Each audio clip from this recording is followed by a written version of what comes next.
मनवा लेनी वो बहुत छोटी रह जाती है। जो चीज़ इसमें हमने हासिल की है वो सबसे बड़ी चीज़ ये हासिल की है तो जो राजनीतिक लोगों ने पंजाब और हरियाणा को पहले तो बांटा, उसके बांटने के पीछे वजह क्या थी?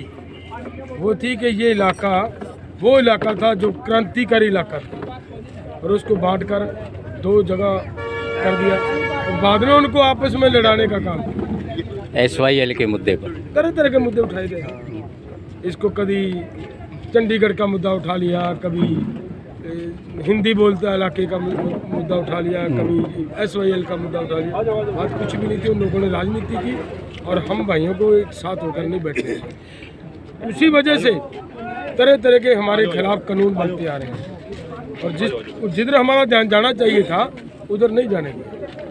आज हम एक हुए हैं। सबसे बड़ी प्राप्ति हमारी इस आंदोलन में से ये हुई है कि पंजाब हरियाणा एक हुआ है और वाहिगुरु मेहर करे, पूरा देश एक करेंगे और देश जब हम एक कर लेंगे फिर जिस तरह का विश्व व्यापार की नीतियाँ लाकर जिस तरह देश को निचोड़ने का काम किया जा रहा है, गरीब को निचोड़ने का काम किया जा रहा है, सारे पूरे का पूरा हिंदुस्तान का सिस्टम बेचने का तैयारी की जा रही है या बेचा जा रहा है, वो वापस लेना है। वो आंदोलन बहुत बड़ा है। तो जैसे 1 साल तक वहाँ रहे हैं, वहाँ के अनुभव, हमारे ऊपर बहुत आरोप लगे आतंकवादियों के, पाकिस्तानियों के, चीन की फंडिंग का लगा, कुछ आंदोलन जीवी बोला गया, पता नहीं क्या क्या गालियाँ दी गई।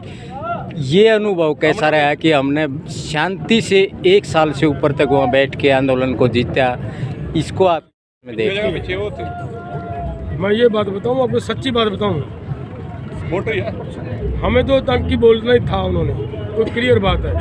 जब आप हरियाणा वालों का वहाँ जाकर हमारे बीच में हुक्का घूमना शुरू हो गया ना भाई, तब ये होगा कि ये आतंकवादी नहीं है, इनके साथ हरियाणा भी बैठा है। जब यूपी वालों की टोपी आ गई, जब वो हमारा कर्नाटका, केरल का, तमिलनाडु के लोग आकर वहाँ पर अपनी अपनी भाषा में बोलने शुरू किए, तब सरकार को पता चला नहीं ये पूरे देश का आंदोलन है। ये बहुत बड़ी चीज़ हुई है इस आंदोलन के अंदर। बहुत बातें कही उन्होंने और उसको सब उनके जितने प्रयास थे वो हमारी एकता ने उनको खंडन किया, उनको ख़त्म किया और हम एकता से जीते। तो भविष्य में हरियाणा पंजाब का भाईचारा किस तरह से बना रहेगा, क्या देखते हैं? देखिए, इसमें अगर हमारे लोग इन नेताओं के चुंगल से बाहर निकल आए तो हरियाणा और पंजाब का भाईचारा कभी नहीं टूटेगा। लेकिन जब इनके चुंगल में दोबारा फिर से फंसेंगे तब ये हमें आपस में लड़ाने का काम करेंगे। जो ये SYL की बात करते हैं ना, हम बड़ी आसान बात बता देता हूँ आपको। आपके भी बुद्धिजीवी आदमी, समझदार आदमी, सभी को पता होगा।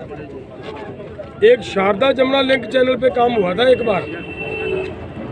शारदा नदी का पानी यमुना में लाना था और अगर वो पानी आ जाता है और पूरा जो जितना पानी है वो 9 mm पानी था और वो इतना पानी था कि जितने हरियाणा को आज पानी लग रहा है वो भी पूरा लगेगा, जितना राजस्थान को पानी लग रहा है वो भी पूरा होगा और 3 जिले पंजाब के उसी पानी से कवर होंगे। तो पंजाब और हरियाणा की लड़ाई कहाँ रह जाएगी भाई? कहाँ लड़ाई रहेगी? अगर पंजाब और हरियाणा में डाइवर्सिफिकेशन हो जाए, MSP दे दें, ये हमें दालों पर MSP मिल जाए, हमें क्या ज़रूरत है अभी धान लगाएं? एक तो हमें धान लगाने के लिए मजबूर कर रखा है इन लोगों ने और हम धान लगाते हैं, फिर हमें मुजरम ठहराया जा रहा है, दोषी ठहराया जा रहा है कि ये लोग पानी ख़त्म कर रहे हैं, दोषी हम हैं। फिर जब उसकी पराली जलाने की हमारी आवश्यकता आती है, हमारी मजबूरी बनती है, तब ये कहते हैं कि आप लोगों ने, तब ये लोग ये कहते हैं कि ये लोग अब वातावरण पोल्यूट कर रहे हैं। सभी हर तरह का दोषी किसान बनता है। हमें ये छोड़े, हमें दे MSP और हम अपनी मूंगी की खेती करें। 8,000 का रेट है जी मूंगी का और 8 क्विंटल निकले। अगर उसका झाड़ 8 क्विंटल है और 8,000 में है तो 64,000 की मूंगी 1 किलो में से निकलती है। तो फिर मतलब हमें धान की खेती करने की ज़रूरत नहीं भाई। अगर धान की खेती नहीं करनी तो पानी क्या करना है?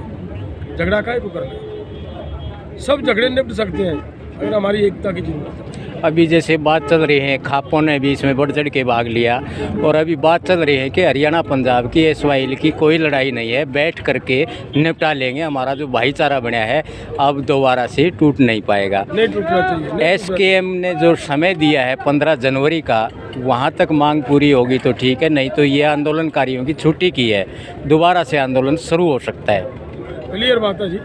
हमने ये प्रोग्राम दिया, जो हमने ये डेट दी है ना 15 जनवरी, सोच कर दी है, क्योंकि उधर वो उनका इलेक्शन की भी तो समय है ना। इतना खुला तो छोड़ नहीं सकते कि आप जितना मर्जी समय ले लो। अगर वो उतनी देर तक इस पर कार्रवाई नहीं करते तो फिर हम कूदेंगे उसकी तरफ, जाएंगे, जाना पड़ेगा हमें। लेकिन अभी ऐसा हमारा एसकेएम का राजनीति करना कोई मोटिव नहीं है, लेकिन अगर ये करवाना चाहेंगे तो फिर करनी पड़ेगी हमें। लेकिन जो आम लोगों की एक राय है कि हमारे किसान नेता विधानसभा या लोकसभा में कुछ तो होने चाहिए कि हमारी बात उठा सके। जैसे चौधरी देवीलाल थे, चौधरी चरण सिंह थे, चौधरी छोटू राम थे, इन्होंने राजनीति में आके किसानों को उभारा था, तो कोई न कोई नेता जरूर होना चाहिए वहाँ।